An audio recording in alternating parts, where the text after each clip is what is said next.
Hello there. I'm here again, talking about something that's interesting to me, I've thought about for a long time. I call the title of this one No Magic Wishes, or Wish Upon a Star. In real life, unlike Disney movies, there's no magic to Tinker Bell to make your wishes come true, can't ramp and a land slamp. Yet so much of our culture is dependent on, okay, I got all these problems, I'll wish them away, and why they're not changing. Well, doesn't work like that. Can't wish your problems away. You're required to do effort. You're required to take action. And we live in a world that's pretty hedonistic, lazy, irresponsible, valueless. Is this the kind of world we want to live in? People care more about drugs, taking selfies on their iPhone or iDevice or Android device. Checking Instagram, Facebook, Twitter. What's the meaning of all this?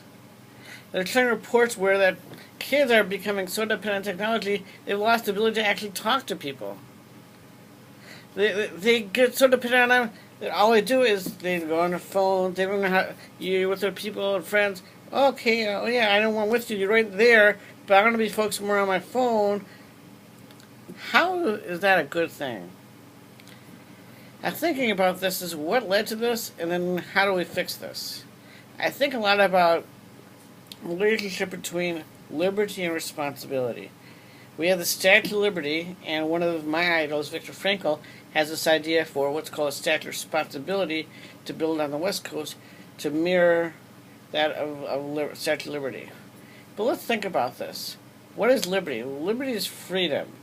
What is ultimate freedom? That means you can be as irresponsible or responsible. You can do anything. But is endless freedom value? Is there any value to that? How about responsibility and freedom as a partner? That means, okay, if my car runs out of gas, I don't wish for the gas. I don't do nothing. I don't not, okay, I know my gas is probably low, so I'll just ignore that and hope it goes away. Is that the kind of mentality we have these days? We wish our problems go away. We let people and hope all problems go away. That by letting someone else, it's someone else's job. And if they don't do it the way we want, we'll just blame them or unelect them or fire them or impeach them or whatever. To me, this is symptomatic of the hedonistic, valueless society where we want other people to take responsibility for our own choices, our own actions, and we want to take less responsibility for our own lives and choices. I don't have a perfect life. Last 20 years, I've had a depressing, self-destructive, going nowhere life. And in 2013, I realized I had a choice. I could choose to stay that way, stay depressed, going nowhere, do nothing, or I have to choose to take action. Now, I still have a job, I still have tons of friends, but my life is better. I'm doing volunteer work, I'm doing with the Toastmasters. But here's my point. If you are tired of your life being unfulfilling, do something. Waiting. We have this thing where, because of the technology, we want to get everybody else's approval before we take action. It's your life, no one else's. As long as you're aware of the consequences of every choice, do it. I mean, some can misconstrue that to mean doing anything irresponsible and ethical or immoral.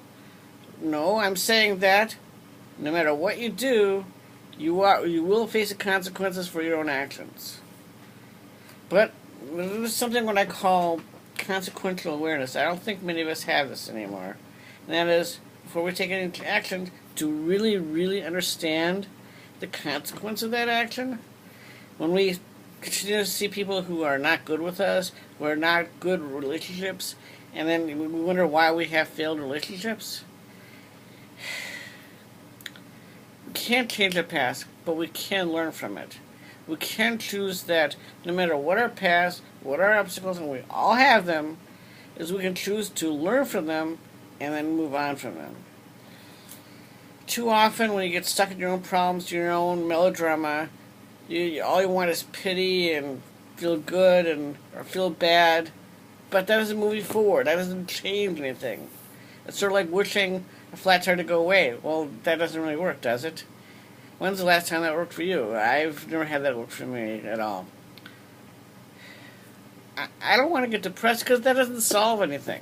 I'm sad that we are this way, and I'm part of that because I was part of the, well, my social life was a mess, my biological life was a mess, etc., etc., etc. So I chose, so instead of dealing with that, I chose escape. I read into books, computers, movies, anything to avoid dealing with reality, because I saw reality so painful. Well, guess what? That habit of escaping has become so prevalent that people are so disassociated with reality, and they don't understand how life can be better, and they're waiting for it to be better without taking action. If you want change, if you want growth, you must take risks. You must take action. Now, I have no magic wand to make my life better, and I'm sure you don't have a magic wand that you have it better. If you do, send one over to me, and I'll take a look for that. What I want to communicate to you is, if you are unhappy with your life, take some action. I cannot begin to list the number of billions of books I've read, have tons of ideas. Do one of them. Pick something. Every week, every day, do one thing new to gradually make your life better. Your life is in your hands. It's your responsibility. You make a choice, there is a consequence. Like Aristotle in ancient Greek times talks about cause and effect.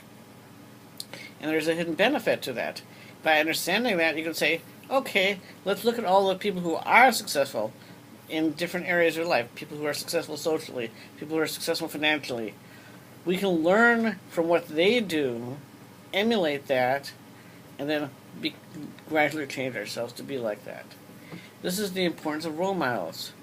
This is why so many millions of self-books that says, well, if you see someone or know someone or read of someone who has a skill or attribute that you want in your life and yourself, read them, study them, emulate them. I have no magic wand, and I don't think you do either. It's an old joke, and it just gets older, just like me. I'm 51, going 52, and if life is going to change, it's up to me and you. Thank you, and have a good night.